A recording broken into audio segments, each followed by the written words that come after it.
വിശുദ്ധ യോഹന്നാൻ അറിയിച്ച കർത്താവ് ഈശോമിശിഹായുടെ സുവിശേഷം. 3-ാം ദിവസം ഗലീലിലെ കാനായിൽ ഒരു വിവാഹ വിരുന്ന് നടന്നു. യേശുവിൻ്റെ അമ്മ അവിടെ ഉണ്ടായിരുന്നു. യേശുവും മറ്റു ശിഷ്യന്മാരും വിരുന്നിന് ക്ഷണിക്കപ്പെട്ടിരുന്നു. അവിടെ വീഞ്ഞു തീർന്നു പോയപ്പോൾ യേശുവിൻ്റെ അമ്മ അവനോട് പറഞ്ഞു, അവർക്ക് വീഞ്ഞില്ല. യേശു അവളോട് പറഞ്ഞു, സ്ത്രീയെ, എനിക്കും നിനക്കുമെന്ത്? എൻ്റെ സമയം ഇനിയും ആയിട്ടില്ല. അവൻ്റെ അമ്മ പരിചാരകരോട് പറഞ്ഞു, അവൻ നിങ്ങളോട് പറയുന്നത് ചെയ്യുവിൻ.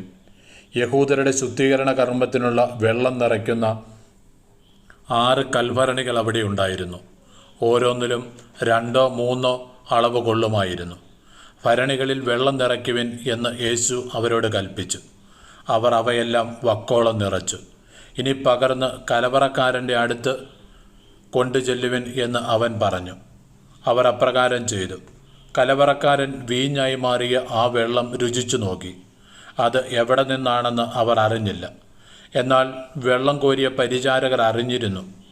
അവൻ മണവാളനെ വിളിച്ചു പറഞ്ഞു, എല്ലാവരും മേൽത്തരം വീഞ്ഞ് ആദ്യം വിളമ്പുന്നു, അതിഥികൾക്ക് ലഹരി പിടിച്ചു കഴിയുമ്പോൾ താഴ്ന്ന തരവും. എന്നാൽ നീ നല്ല വീഞ്ഞ് ഇതുവരെയും സൂക്ഷിച്ചു വെച്ചുവല്ലോ. യേശു തൻ്റെ മഹത്വം വെളിപ്പെടുത്തുന്നതിന് പ്രവർത്തിച്ച അടയാളങ്ങളുടെ ആരംഭമാണ് ഗലീലിയിലെ കാനായിൽ ചെയ്ത ഈ അത്ഭുതം. അവൻ്റെ ശിഷ്യന്മാർ അവനിൽ വിശ്വസിച്ചു. ഇതിനുശേഷം അവൻ തൻ്റെ അമ്മയോടും സഹോദരന്മാരോടും ശിഷ്യന്മാരോടും കൂടി കഫർനാമിലേക്ക് പോയി. അവർ അവിടെ ഏതാനും ദിവസം താമസിച്ചു. നമ്മുടെ കർത്താവായ മിശിഹായ്ക്ക് സ്തുതി.